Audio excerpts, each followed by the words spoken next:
Yeah. Hello, Kate. Um, it is an honor today to introduce Matt. He is the dingle to my dangle. He is my unrelated flame. He's my earth twin, and he's my best friend. Um, the moment I met Matt, we just connected. He has this sort of childlike energy that matches mine. I can be myself around him more than most people, but at the same time, he is somebody who can have a deep conversation, particularly when it comes to alcoholism. You work one of the best programs I've ever seen. He's always at meetings. He's always showing up for people. He's always doing outside activities. And I've just watched you grow so much in this past year and really just come into your own. And Matt is a guy that will always show up for you. He's the guy you can call at 3 a.m. if you're in jail. And he's a guy you can call at noon if you're falling apart and need a friend. Yeah, I'm really excited to listen to you today, Matt. Everything that you have to say has always touched me and been important. Um, and so, yeah, it's your turn, man. Well, thanks, Kate. Thanks for the intro.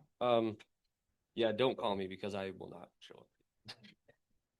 I'm just kidding. But yeah. Um, no, I'm really grateful to be here. I'm grateful to be at this meeting with all you guys. And I'm doing things a little differently this time. Usually, if I get asked to speak at an AA meeting or an AA event, I'll usually like have a little blueprint in my head of what I want to talk about. And I'll kind of rehearse it a few days leading up to it, and I'll have like a general idea of what I want to talk about. But this time I'm not doing that. I'm giving it up to God, you know, because I talked to my sponsor and I told him, oh, I'm preparing for the Sunday speaker meeting. He was like, don't do that. I was like, don't do it, you know? And so hopefully I can be a channel of God and, whatever flows through today. And so buckle up because I have no idea what is about to flow through, but I am, yeah, I love Alcoholics Anonymous. I love this program, and I'm just so grateful to be here with all you guys, and the fact that I'm sober today and able to like stand at this podium and talk about recovery is I'm just so grateful for it, you know. Um, because before coming into AA, I was a failure in every department of my life. I couldn't be a friend. I couldn't be an employee. Couldn't be a good son. I never had a girlfriend, so I was never a good boyfriend. But before drinking, but um, and you know, thanks to this program and thanks to God, things are a little bit different today. Well, things are a lot different, you know. Um, but I always have more work to do um, when it comes to spiritual growth and stuff like that. But yeah, I mean, I guess so. Next month, I'll have 5 years of continuous sobriety on October 14th. And that's the longest that I've ever gone um, without drinking or doing drugs since I was 13. 13 is when I got really into uh, smoking weed. That was like my gateway drug was weed. And up until that point, before then, I was like, I was a really happy kid, you know. I grew up in Michigan. I grew up in the Detroit of sub or the suburbs of Detroit. And so up until that point, um, I was a really happy kid. You know, I was got good grades in school. I was very outgoing. I was I loved people, like all the teachers loved me, etc.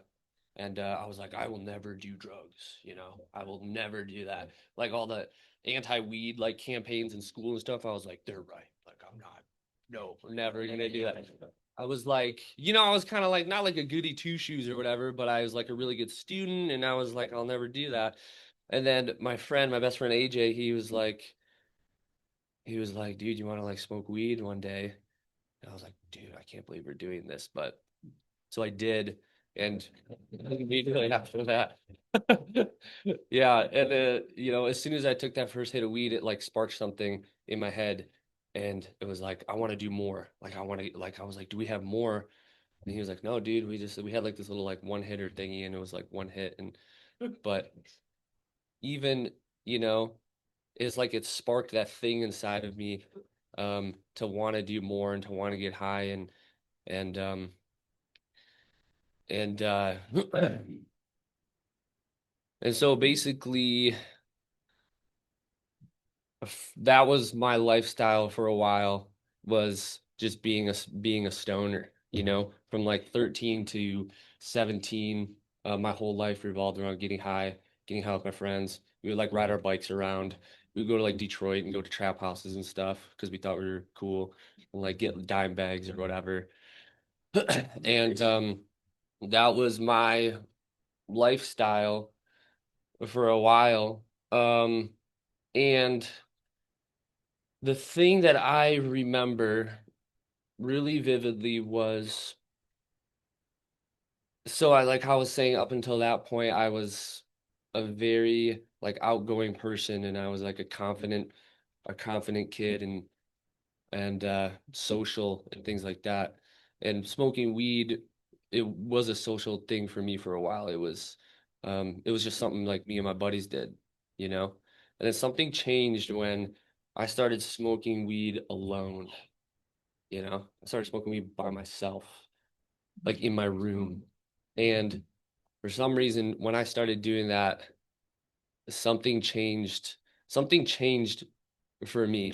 It was like I started to develop all this fear and all this anxiety and low self-esteem. And I thought I was a loser, I thought I was ugly, you know what I mean? Like in high school, I would like look in the mirror, I'd be like, I'm fucking ugly, and I just started to hate myself. I started to develop like self-hatred and low self-esteem and all these things. And I don't know, I've thought about it. I was talking to a friend once, and I always thought that because I started smoking weed alone, it like triggered my addiction or something, and then it brought out those like defects or those symptoms, you know what I mean? But she was like, well, I mean, those things were probably there before you started doing that, and we were going into my childhood and things like that, and I think some of those things were part of my childhood, like being a perfectionist was definitely there because my dad was he was a hard ass, you know what I mean? And like if you if you like spilled something like at the dinner table, he would like freak the fuck out and be like, "Why'd you spill that?" And so it was kind of growing up is like kind of had to walk on eggshells and not make mistakes a little bit, and so I had that perfectionism there. And but anyway, I don't know like what came first, was if it was like the chicken or the egg, if those things were, those symptoms were there before that or after that. But um and then I always think about those were like the symptoms that drove me to drink too, you know. Um but anyway, when I so I was like a big stoner for a while. And then going into high school, um yeah, I still thought I was a loser. I thought I was a loser. I barely talked to people. I didn't talk to anybody. I like if I got called on in class, I would like start blushing, you know what I mean? I'd be like, oh, like I can't fucking, it was like very, very different back then. And so to cope with those feelings and like all that low self-esteem and stuff, that's when I discovered alcohol, you know. And the first time I drank, I was 13 years old with my buddy AJ, who introduced me to weed. We both wound up in the hospital with alcohol poisoning, which, I was like, that's like the omen for things to come kind of thing. You know what I mean? And but I didn't drink for a while after that. I just smoked weed. But then in high school is when I started drinking a lot. Me and my buddy Dan, um, we were like the addicts of the little friend group we were in. I was in a band in high school with three of my friends, and we were just like a group. We were just like the tightest friends. You know what I mean? And we kind of had that like anti-establishment sort of mentality. we're like, oh, we're better than everybody and like fuck parents and like the government and like in high school I felt different than everybody there. It was almost like you had like the normies who were there, and then me, I was different or something like that. Like I didn't fit in, and I was so afraid of everybody, but I masked it by thinking I was like better than everybody, like an egomaniac with an inferiority complex. That was that's how I was for sure. Like I'd be like, I'm better than you because I play guitar, but deep down I was like, I'm too afraid to like say hi to you, you know? And that's like a pretty sick place to be. Um, but yeah, I discovered drinking then, and obviously I loved it, you know. I loved the effects produced by it. All my fear and anxiety went away, and I was confident. I could talk to people, and really, I just liked how it made me feel. Like I liked the effects produced by alcohol. And I didn't like to only drink a little bit. I liked to get really fucked up, like right from the get-go, you know. And that was just in my DNA to want to just drink and just to oblivion. You know what I mean? And so in high school, I was just like a total like dumbass. I was like get suspended all the time. I would drink in school with Dan.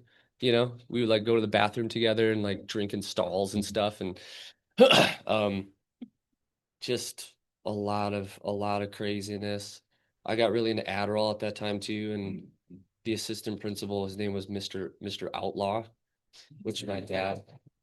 Yeah, my dad thought it was like the funniest thing. He's like, Mr. Outlaw, that's so funny. And yeah, and he would like bust us all the time, like with like vodka bottles. And we had like a Ziploc baggie of crushed up Adderall because we would crush it up and snort it. We had like a crushed up bag with like straws in there. He was like he like pulled out and he's like, I'm gonna pretend like I didn't see that. And you like threw it away, you know? That was like that's like a class C felony or something like that if you have Adderall. That's not yours. And so what else? Yeah, so many stupid stories I could tell. I'm probably not gonna share that one. Um, did get yeah, I would just get suspended a lot for stealing food and yeah, the reason I drank in school was because I was so afraid of being there, you know? That was like my solution for how uncomfortable I was. And so pretty early on it became a solution to my dis-ease that I was feeling inside of myself. You know what I mean? That's why I drank. That's why I drank before going into school, was because I was afraid and I didn't like myself. So I would get that I would get drunk before first hour. That was a solution. And that solution continued for a while. I After high school, I was like, I guess the next thing to do is you go to college, I've like seemed like, I don't know, I was like fucking living with my parents and stuff, and my dad was like, "We'll pay for your college tuition." So I so I went to college. I went to Michigan State is where I got accepted to. Um that was in like 2011. And so I packed up my stuff and went to school and moved into the dorms and everything like that. And it just seemed like the next step in my life. I didn't really know what to do after that. So when I went to Michigan State, the first semester that I was there, it was like a good, or the first year I was there, my freshman year was a good year. It was, I got really, really good grades. I sort of had the whole college experience thing, of like partying and like the floor that I lived on, we were all like super tight. We would all like leave our doors open and like everyone smoked weed and like partied and stuff. And it was like we were like the party floor, like all the girls from the other dorms would like come to our floor and stuff like that. And it was cool. It was fun, I guess. And but after that year, that's when I like descended into um like full on alcoholism and drug addiction, was was after that year. I got really into taking Adderall, doing amphetamines. And so I was addicted to those for quite a while. And that just ran my life, was getting high on that stuff, And I spent all my money. I spent all my money on it. I had saved up like 3 grand from working a summer job back home, and blew all of that, and I was drinking at that time too. I was definitely drinking, and those were the worst. You know what I mean? When like take a bunch of amphetamines and you hadn't eaten all day and you had an empty stomach, and so I would drink a lot and I could drink a bunch, and then I would get sick and I would be like dry heaving, like I'd be like hugging the toilet, just like puking, and there was like no food in me to puke. It was just like bile, And I was just like, what am I doing? Like what the fuck am I doing with my life? You know what I mean? But then the next morning it was like, well, guess I'm gonna drink again to cope with that. You know what I mean? Because it's like, what else am I gonna do? It's like, oh, I feel like shit, so I'm just gonna keep on drinking more. And yeah, Michigan State it was, oh my God, I could give like an open talk about insanity on that for like 5 hours. There was a lot of crazy stuff. I got kicked out of my apartment one night. I was living with 2 roommates and I got blackout drunk. And when I got blackout drunk, I'd become like violent, you know? I would just start like smashing things and like punching holes in the walls. And luckily I was never violent towards other people, at least not physically. Well, there was this one dude I tried to fight, but he won the fight. So it wasn't even really a fight. I tried to fight him. He punched me in the face once, and I flipped over a picnic table and broke my thumb. And the fight was over. He was just like, "All right, man, have a good night," and he just fucking walked away. But yeah, and it took me like a week to realize my thumb was broken. I thought it was just like swollen, And then I finally went to the doctor, and they were like, "No, you broke your thumb." And but yeah, so I would get like verbally violent, and so I was at Michigan State living with these 2 guys, and I guess I'll tell this story because there's so many. I called him and freaked out on him because we lived in the same room, which I was like resentful about because I wanted my own space. And he would always come home and take naps. And I wanted to like play guitar in there and I wanted to do all these things. And anyway, I called him and I was like, "Oh, no, when you come back, I'm gonna fucking kill you, And I was like, just went off on him in this voicemail. And then I trashed the apartment. I like threw a Keurig machine like into the walls. Like there was like holes in the drywall and like lamps were shattered and those are the kind of stuff that I did when I was drinking. I drank until I passed out um or did something crazy like that or got arrested, and anyway, they showed up and I was like sitting there with no shirt on. I was like hungover, like on the sofa. And then they all walked in, like Scott and Joe and his parents, and then they had like police officers with them too, you know. And I think I had just gotten out of jail for like um an MIP or something. Like I don't even know. It was like everything back then was so fucked up. And they were like, they were talking to me and I was like, oh shit, okay, I guess I gotta move out, and there was a lot of stuff like that. I got arrested for malicious destruction of property one night, for just going destroying this apartment complex. I got drunk. And this was when my disease was really, really bad and I couldn't find a way out. And I took pieces of asphalt and I just started throwing it through windows at this apartment complex.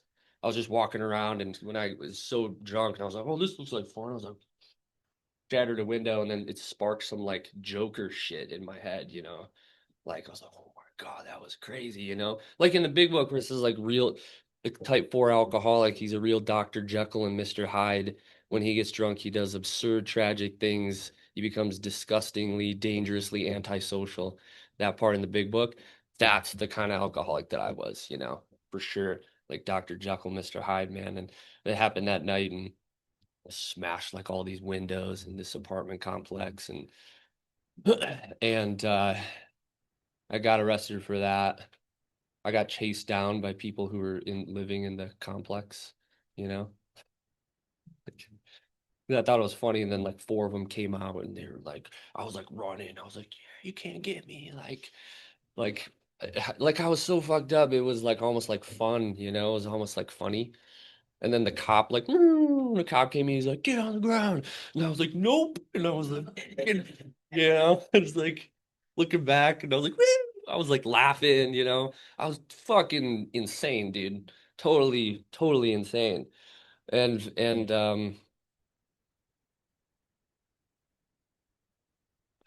yeah, and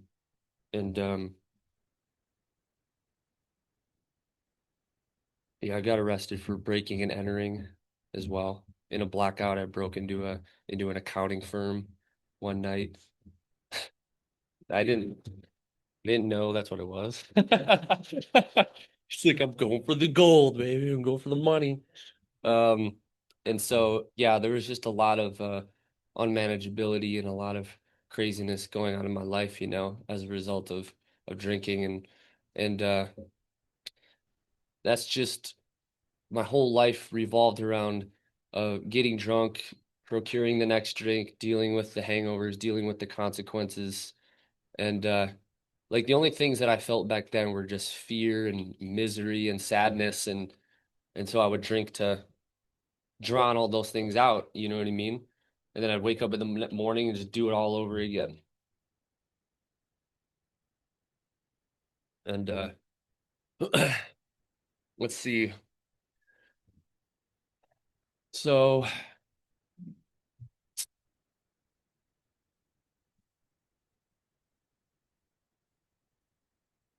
at some point in like all the drunken insanity that was going on, I got put on probation. Um, so I had to drop out of Michigan State. I was like one semester away from graduating, but I knew I couldn't stay there because I just I was afraid of what was going to happen. I was afraid of drinking again, you know, and getting arrested again. So I moved back to Detroit with my parents, and at that time I was on probation. Um, and part of my probation sentence was I had to go to IOP and I had to go to AA meetings, you know, and up until that point, I never admitted that I was like bodily and mentally different than other people, you know. I always said to myself that I had a binge drinking problem. I was like, oh yeah, when I drink, I drink too much, you know. That's what I would justify in my head. I said I had a binge drinking problem, you know. Um, and so I started going to IOP in Detroit, and I was going to the classes there and going to all the little groups and stuff like that. And that was the first time there was something about that group, you know, I would share about everything that was going on and how every time I drank way too much and all this destruction and unmanageability that was happening in my life. And I would share about it. And they admitted that they were alcoholics, you know, or drug addicts or whatever. And they were like, well, don't you think you're kind of like us, man? You know? And I was like, oh. And I was like, maybe they're right. Like maybe that would explain everything. Like that would explain why when I drink I get arrested or why I have this mental obsession with drinking.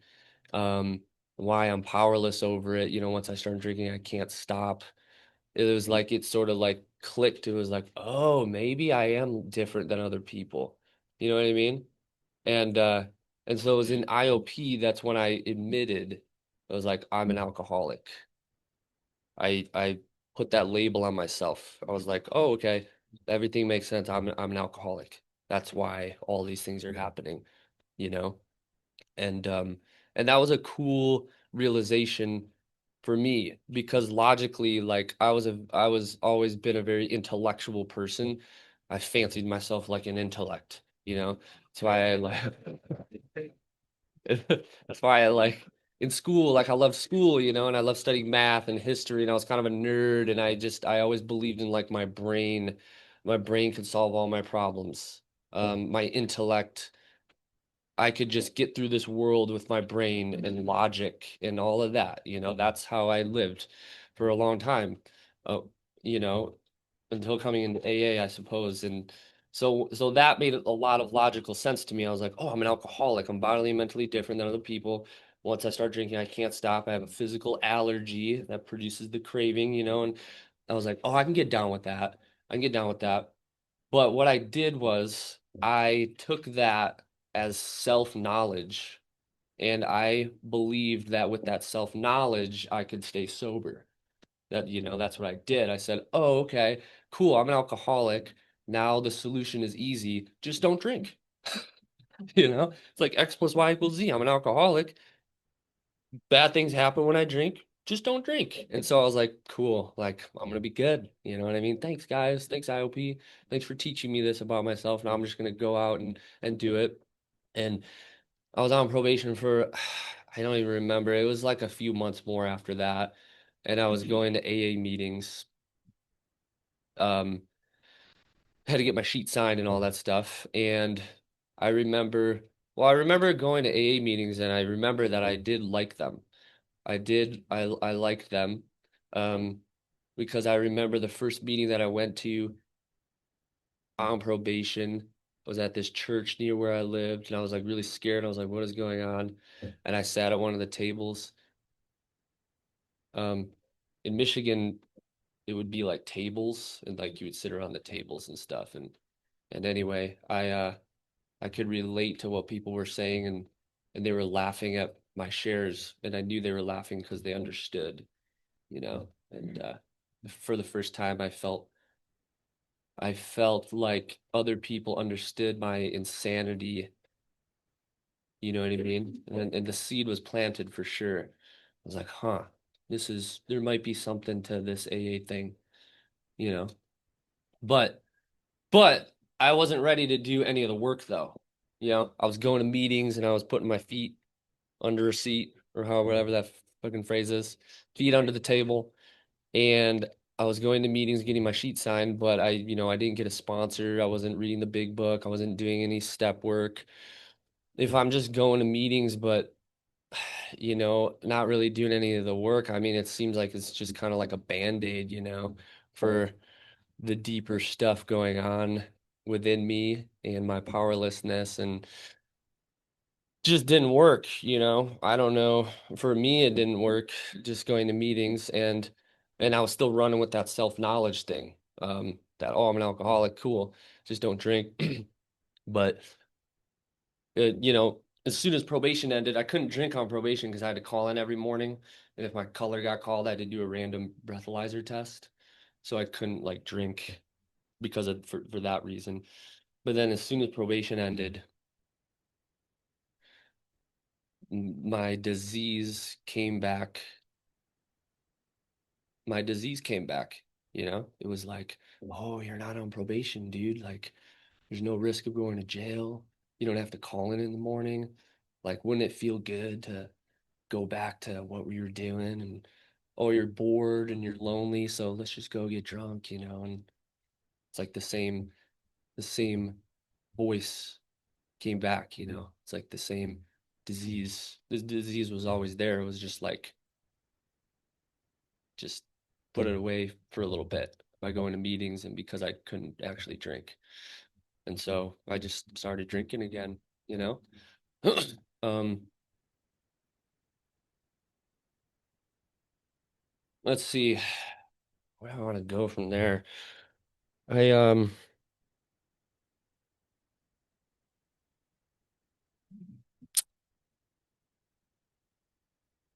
so when I came in, I had to reach a point. So I was drinking for a little bit. I was drinking for a while after that, and I had to reach a point, and I remember when it happened, I was going to school at Wayne State in Detroit, and I was drinking every day, and I was just studying, and for 6 hours a day, and I had no friends, and I had no life, and I was just miserable. I just was done with it. I don't know. I just like hit that rock bottom, and I was standing on this parking structure in Detroit smoking a cigarette, and I was like, let's go home and drink like I usually do, and I was just like, I don't want to fucking drink anymore. You know, I want a better life, man. I was sick of that life that I was living, and something turned in me. Something happened. I think I was given the gift of desperation, is what it was. You know, I'd gone through enough suffering over the years, enough like mental torment and anguish that it was like, here you go, like the gift of desperation. You know what I mean? Just I think back on it coming in, it was like surrender was almost just it just sort of came, you know. I didn't have to fight for it. I didn't have to, and I'm grateful for that experience for me coming in, like really coming in, you know. It was that surrender it was just beaten into me, you know. I said, I'm gonna go to AA.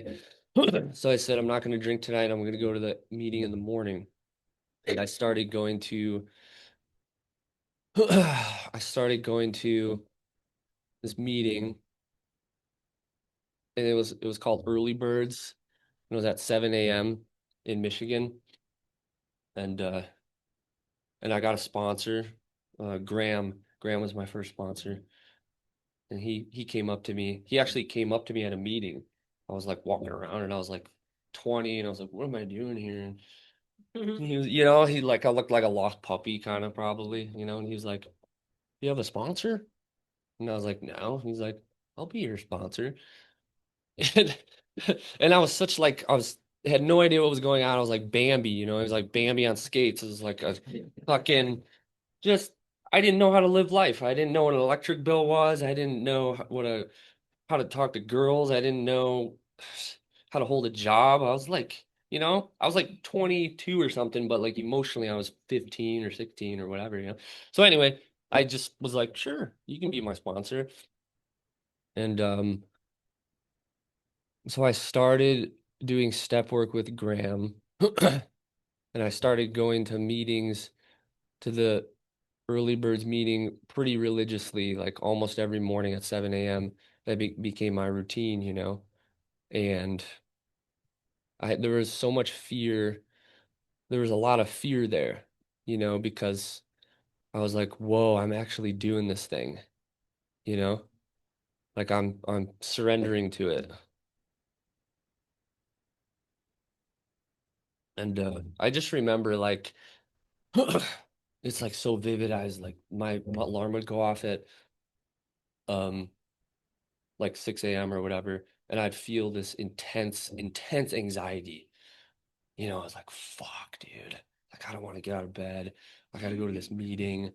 I'm so scared, so anxious, because it was just I didn't live my life that way. I didn't know what being vulnerable was. I didn't know what being honest was. I didn't know what being with all of you guys was, being in a community and being like around people who had the same problems and the same disease. Like I didn't know, I just didn't live that way. And so choosing that was like, whoa, this is like a fucking big change, you know? But anyway, I was like, I'm going. So even though I was scared and anxious, I was like, oh, fuck it, I'm doing it. And I would go to that meeting every morning.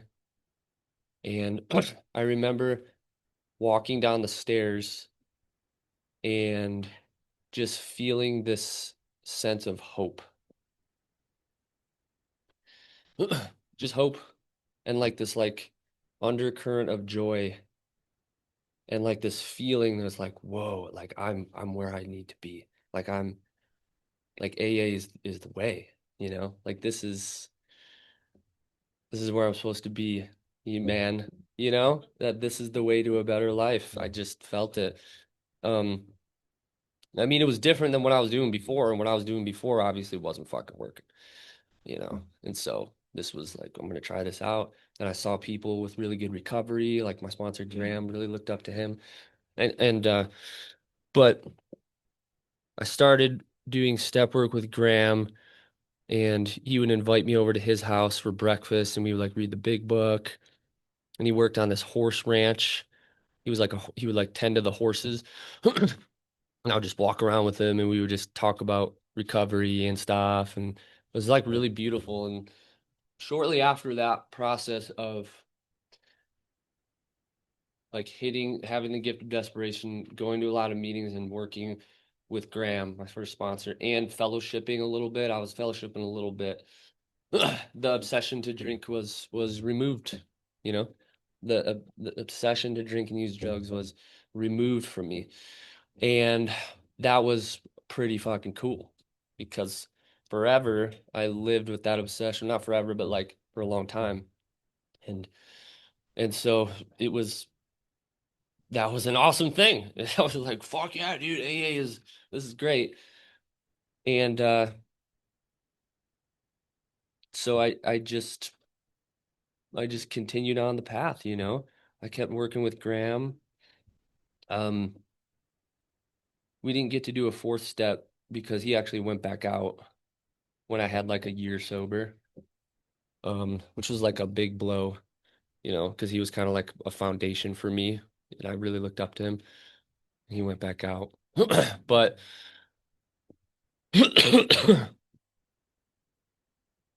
um, see, I got 15 minutes. I'm trying to think. To go. I don't know. 10 minutes? Okay.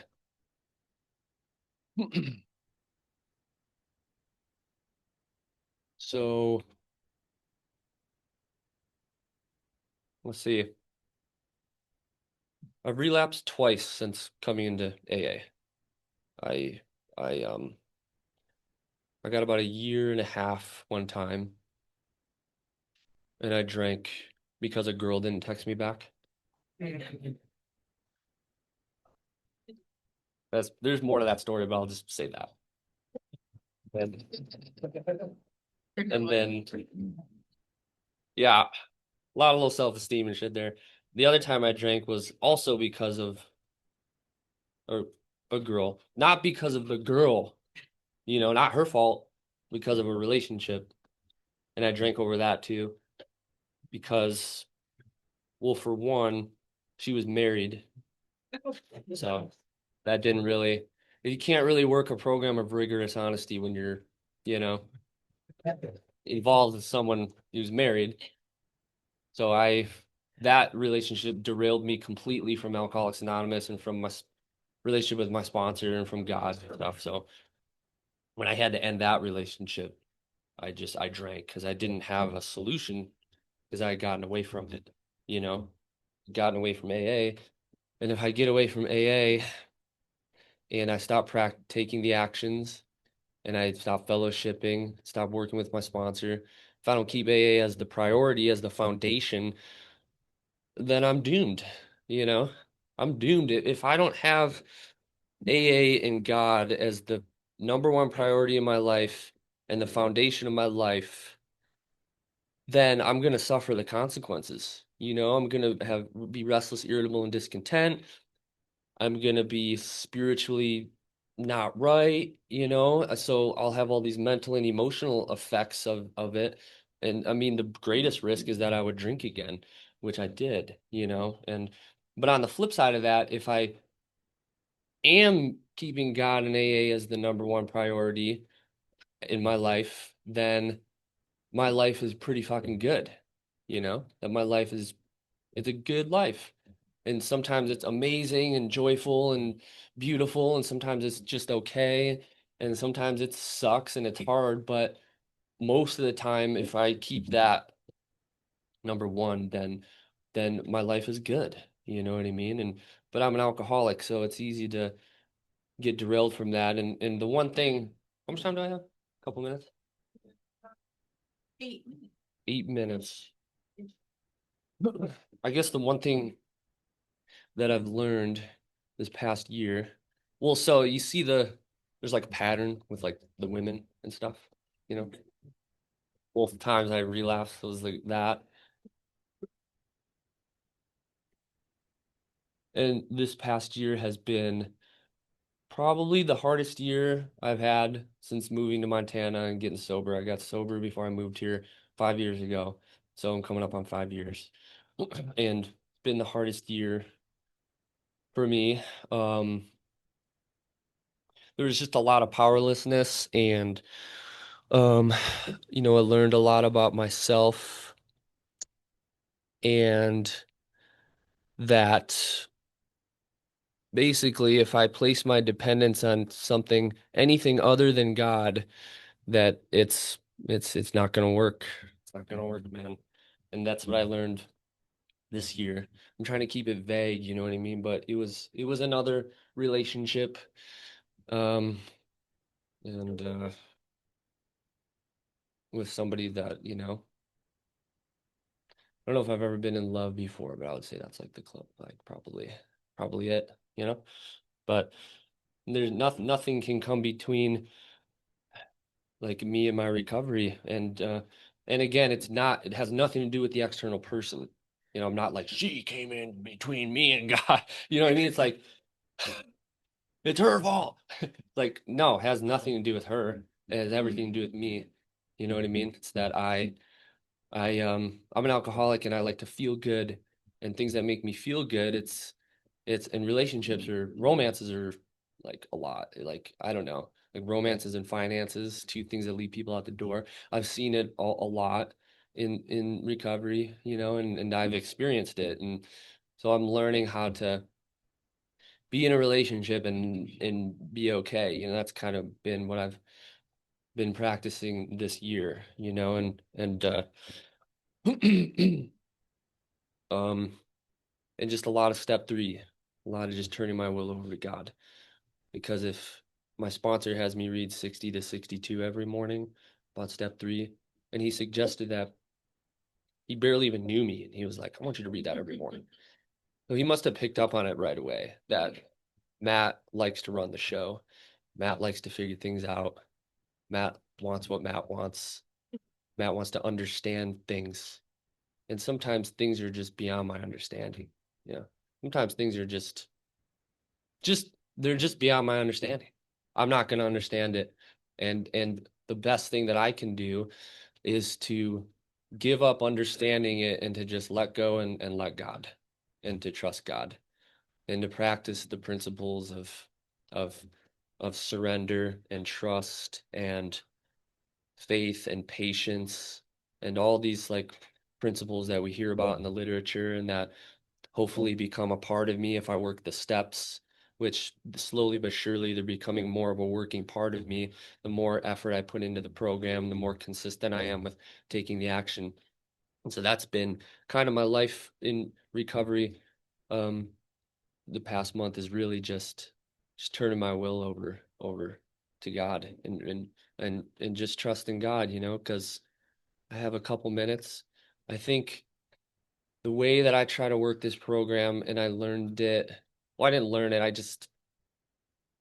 it just sort of came, as that if I try to work a program of AA with my brain, it's just not going to work. I'm going to be like, why do I have to do this? Or I don't really want to do that. Or, oh, my sponsor said this thing, but I think I know better. Or, oh, the big book's kind of cool, but I don't, you know what I mean? If I'm all cerebral about it doesn't work. I have to I have to work a program from my heart.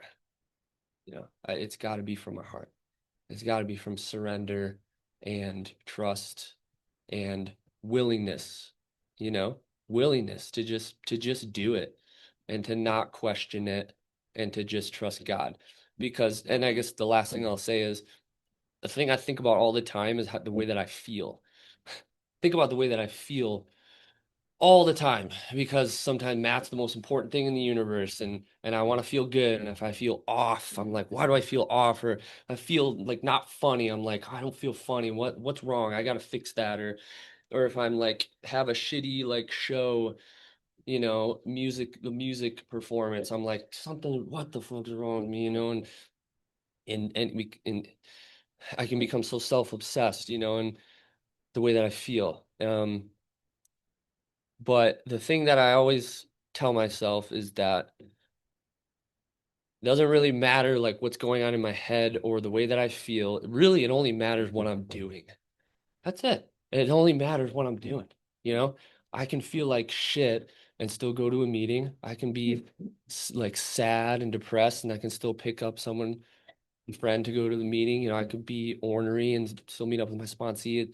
And all that matters is that I'm consistently taking the actions of the program, you know, going to meetings, working with my sponsor, praying and meditating, being of service, doing all these things. And then what I tell myself is that if I'm doing all of those things, you know, working a spiritual program of action as best that I can every day, if I'm doing all those things and I still don't feel that great, then I can just let go and let God.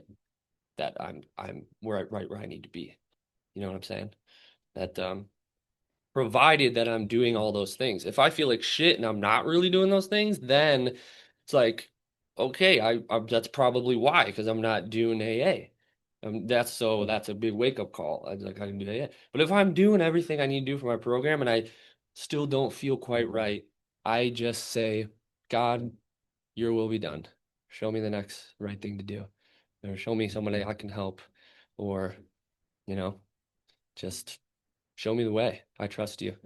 And Matt doesn't need to know where I'm going. God's got that figured out. I just need to do the footwork and keep trusting and keep being here with all you guys. So I think that's all I got. Thanks.